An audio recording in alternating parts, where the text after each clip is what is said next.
the next question I have is about teaching a multi-level class. Someone here saying they've got a 6-year-old, a 4-year-old and a 1.5-year-old, all with different needs, with different work aside from the school from them.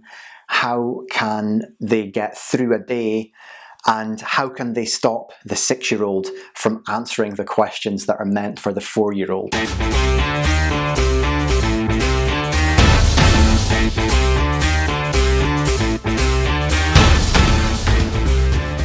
What I would say to you is, if you've got an 18-month-old child, that's impossible. Being a full-time, at-home, can't go anywhere parent with 3 young children is hard as it is. But here's some ideas that might help you. The first one is, if your 18-month-old is having naps, that's probably the time to try and get some schooling in with the other 2. Trying to do that with all 3 of them on the go will be super, super hard. So maybe if the 18-month-old is going to bed a little earlier, or like I say, is having naps in the afternoon, that's the time to try and do some of the school stuff. How can you stop the 6-year-old from shouting out the answers? That one's a bit trickier, but here's a couple of things you can try. In my class, I would approach that multi-level teaching by having a group of students engrossed in an activity over here, and then trying to do that one-on-one work with another small group, or a couple of students, or a single student over here. So if you can get your 6-year-old engrossed in Lego or craft or colouring or something like that, then maybe you can do some one-on-one work with your 4-year-old, and that will take away the 6-year-old shouting out.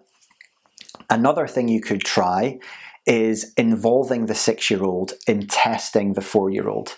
So you could say something like, well, I know you know the answer to this one. Let's see if your brother knows.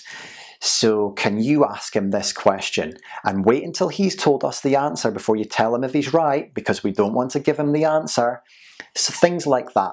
Try and use the 6-year-old, get the 6-year-old involved in the teaching of the 4-year-old. Maybe that'll help to stop the 6-year-old shouting out answers.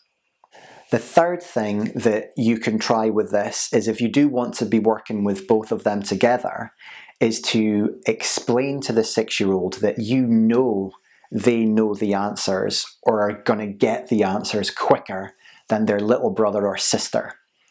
And what you want is for them to keep quiet and give them a chance. In class, I would call this thinking time. Give your little brother his thinking time.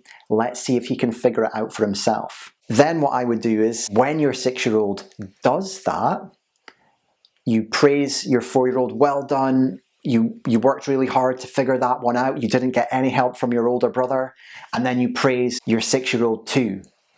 Well done, I'm so proud of you for giving your little brother his thinking time. And if you give them praise and attention for that, then in time they'll stop shouting out.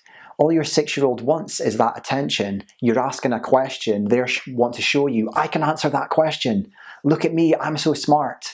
Praise me for being smart. I got there first, I was super quick. If you're giving them praise and attention for doing this other thing that you want them to do, they'll cotton on to that, and they'll start to be responding the way that you want them to in that situation. So there's a few ideas to hopefully get your 6-year-old to stop shouting out, and a couple of ideas for teaching a multi-level class.